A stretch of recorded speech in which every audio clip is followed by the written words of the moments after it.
Hello, Deus Ex Machina here, the man who will turn a hopeless situation into a happy ending.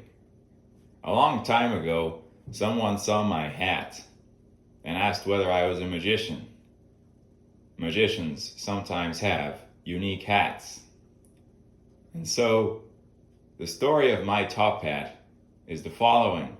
It was nearing Halloween, and I was looking for an item to complete my Willy Wonka costume. I had a purple jacket. I had appropriate color pants. I just didn't have a brown top hat. And so ultimately, in the city of Eugene, Oregon, the highest rated hat store is something like Northwest Hat Co. And so I went to that store, asked them if they had any top hats, and guess what? They had precisely one top hat, and it was precisely brown, and that is my top hat today. All right? And so ultimately, fate simply loves irony. That was the only top hat they had, and it was precisely the brown color I was looking for to complete the Wonka costume. And so in some of my videos, I can be seen wearing that top hat. Now, I don't consider myself a magician. I was educated in mathematics, physics, and computer science in undergraduate college, and for a while I did a little bit of graduate school in electrical engineering before dropping out because of financial considerations. I was attending on a federal loan. I thought the value I was getting in terms of doing repetitive chore problem sets not making me smarter, and the textbooks are free PDFs I can read online anyway, and the lectures, fire hose of technical information, in which ultimately I learn best from reading textbooks in my own time and doing a few problems in my own time. By the way, less problems than the repetitive chore problem sets, because I understand the concept, without doing like 5 problems of the same type with different conditions. All right. Anyway, and so while I don't consider myself a magician, the following is my belief. As per Elon, engineering is true magic. All right. And so ultimately, there's a short on this channel, right, where I say if the center of mass is directly above the support point, the object will balance. I'm balancing 2 pool sticks. One of them is on my little finger, the other one is on top of my head. All right. The center of mass of both of those objects, all right, is directly above the support point roughly. All right. And then I move the position of my little finger contingent on the lean of the center of mass of one of the pool sticks. All right.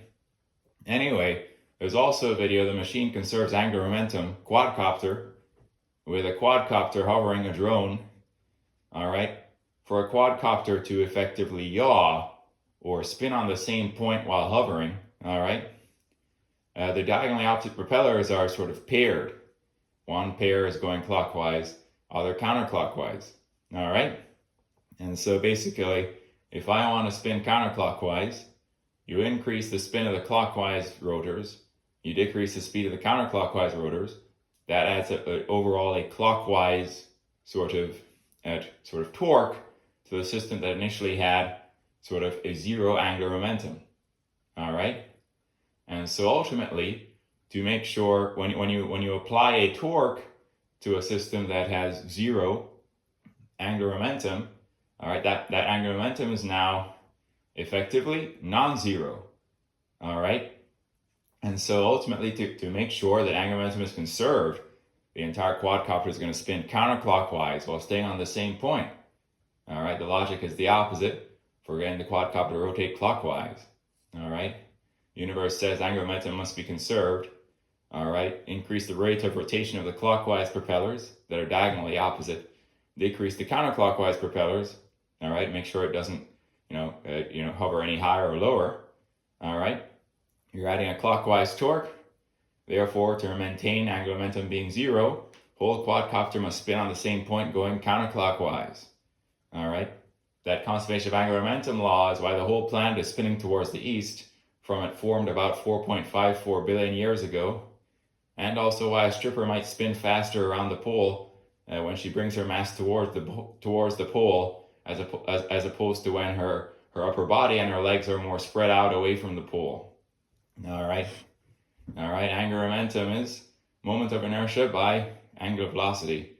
All right. If you decrease the moment of inertia, stripper brings her mass towards the pole. All right. She's going to start to spin faster. All right. Because decreasing moment of inertia increases angular velocity without her directly supplying an additional torque to make her spin faster. All right. Anyway, I never know what the hell these videos are going to do in terms of how popular they're going to get. And so basically, I recently I've been trying to get a video of my leased Tesla perform perfectly for the edge case of a rural gravel road network, really with narrow roads, ups and downs, potholes, all right, slippery gravel, tight corners, all right.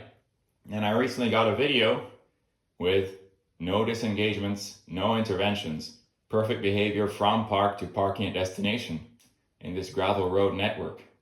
All right.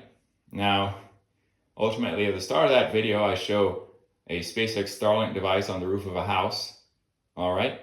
And so it beams sort of high-speed, low-latency internets to this rural home. All right.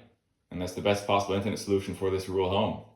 Now, the Tesla, where it's parked, all right, is actually close enough to where the modem is located for the Tesla to be connected to the Starlink internet. And so Tesla autopilot software updates are downloaded to the Tesla computer via Starlink internet. All right.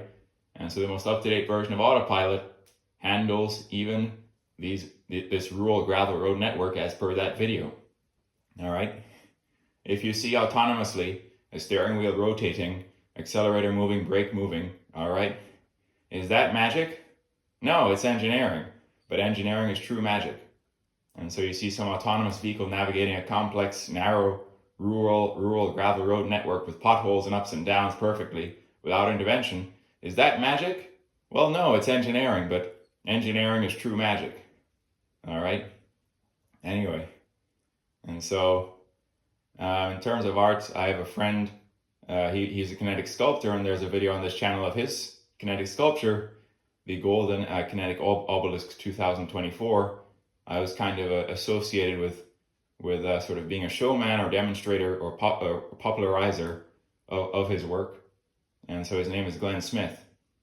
And so, of course, when you see, all right, the body parts of the female in that sculpture begin to sort of get out of alignment and out of phase and sort of effectively appear to split apart or twist, all right, and you get some very abstract artistic effect of the body parts becoming disjoint and rotating as per, for example, some abstract art piece by Pablo Picasso, where you see the body parts are disjoint and abstract. All right, that sculpture is a three-dimensional representation of that is similar to some of Picasso's work with disjoint body parts. All right, when you see those body parts becoming disjoint, is that magic? Well, no, it's engineering, but engineering is true magic. All right. Anyway, I didn't expect my speech on sexuality and much more for adults to blow up. I'm now seeing it's at over 7,000 views, about 27 likes. I didn't really customize the title to make sure it would blow up. There's not even any visual content in the video, it's just a speech. There's not even any visual content in the thumbnail. All right. But when I was making that speech, I thought it was very profound. All right. And I said some claims in relation to my size, which are true claims. All right. Anything that I said that was slightly off, I ended up correcting in the description of the video, post realizing that it blew up, to make sure that anything slightly off I said was corrected in the description of the video. All right. Anyway, so fate loves irony. And so basically, after I made that video where I said a bunch of claims about my size, by irony, what happened was the following. All right. I got very ill. I caught one of those airborne flu-like viruses that comes along with a very high fever. And so I was bedridden with this high fever and headache for days. All right. And so a high fever is going to kill your body's hydration level. Your body and your penis is mainly water, all right? And then the high fever is going to also kill your sperm count, all right? So your sperm count's dead, all right? You probably will not be potent, all right? And then in general, the virus, if you're struggling with it, you're congested nasally and in your chest, your libido will be low, your energy will be low, you'll be a dead battery, all right? Now, I was on a tight schedule. The female I was interested in seeing was also on a tight schedule, all right? And so basically what happened is that basically I ended up arranging to see this woman, all right, to meet both of our tight schedules in the window of opportunity in which I could see her, and by irony, I was very ill, all right? And so what ensues, by irony, is that I have intercourse with her when I'm ill, all right? And so then, all right, due to my body fighting this high fever and virus, guess what? My size during the bulk of that intercourse when ill was actually less than 6 inches, all right?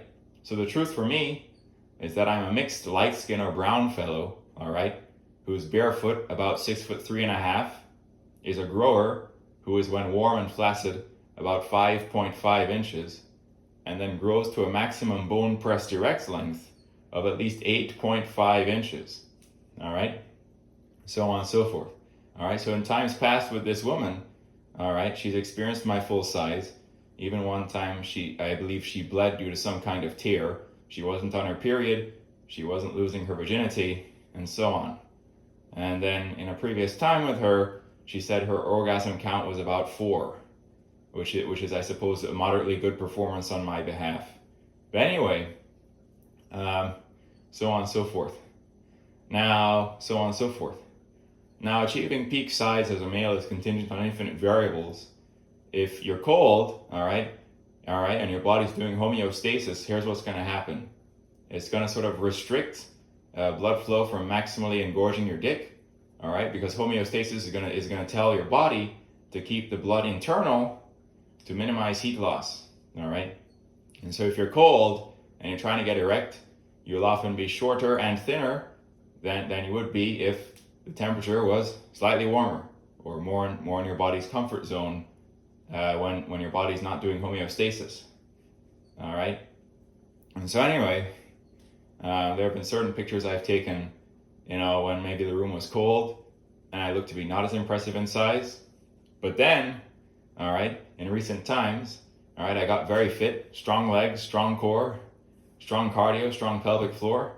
I took a bunch of standing pictures, and there's a standing picture scaled to Julio or the break, where I really only looked to be slightly thinner than break, all right, because break was the thickest, all right. He had sickle cell anemia causing episodes of priapism, leading to swollen tissue, all right. But not all the black males are thick. There's Hollywood Cash, who's a porn star on Black.com, who's quite thin, all right. Anyway, and then the world record holder for male penis size is actually a white British guy going by the name of Matt Barr. So anyway, so on and so forth. Anyway, so on and so forth. Now, so on and so forth. And so, ultimately, I learned a whole lot. I learned a whole lot. Now, the other thing a male needs to do to be good at sex is sensitivity control, no premature ejaculation. All right, I think that tends to come from having more frequent sex, being more sexually experienced. All right, you're able to last longer. Now you're able to pace yourself better and stay at your peak size without premature ejaculation. All right. Anyway, so on and so forth. Now, I'm trying to turn a hopeless situation into a happy ending. All right. There are all these very silly men who think that bigger is better in terms of size. It really is not. Why? Here's the following. All right. I was once chatting with a woman. All right. She said one time she had tried a 3-way. All right. And then one guy was too big, the other guy was too small. All right. And so what in the heavens is too big? All right. If you watch the scene that Bella Rossi did with Julio Gomez or The Break a long time ago, all right, Julio's thickness due to his sickle cell anemia causing swollen tissue, all right, he was one of the thickest performers. Also, it is thought that he would often pump and the pumping would also enhance his thickness. All right, and so basically, in the scene with Giulio Gomez and Bella Rossi, Giulio is in large parts in that scene too thick to even properly have intercourse with Bella. All right, and in a few parts of the scene, he does fit, but and then even if you inspect Bella's facial expressions, all right, she looks at times uncomfortable. All right, and so anyway, and so on and so forth. Anyway, and so ultimately, you get the following. All right. So the other thing is that ultimately, if you inspect like Giulio Gomez or Break versus like Hollywood Cash, all right, Hollywood Cash is kind of a wire compared to Giulio. All right, there are no more videos of Giulio because I believe he's incarcerated because of some finally some assault crime he committed, where he started choking and assaulting this woman in an elevator. Anyway, and so Hollywood Cash, although a modern day porn star, is about half of the girth of Giulio. All right, but anyway, and they're both black. Anyway, so anyway, so on and so forth. So on and so forth. So anyway, in Christian marriage tradition, the commitment is to have faith and be committed to your partner, all right, in times of sickness and in health. And so I think by irony, all right, the experience I had where I had erectile dysfunction when very ill with a fever and virus sort of showed me that thing, which is that, let's say your husband's sick with a fever and virus, and you're his wife and you want sex, all right, you should wait, all right, for like a week or 2 weeks for your husband to get better, all right, then you can have good sex again when he's healthy, all right. Let's say you really want sex and your husband's sick, and so then you become unfaithful and you have some affair, all right, because you're impatient and your husband's sick and weak and has ED because he's suffering from a fever and virus, all right. Please wait that 1 to 2 weeks for your husband to get better, all right, instead of being unfaithful, all right, then you can be committed in sickness and in health. Some women's vaginas, when aroused, only 6 inches deep where cervix is. Some women 8 inches deep where cervix is. Just like how penis size will vary, so will vagina size, all right? So bigger is not necessarily better. It is possible to find who is a good fit for you, all right? All right? All this said, Deus ex machina, the man who wants to turn a hopeless situation into a happy ending, out. This video is uploaded with Starlink Internet.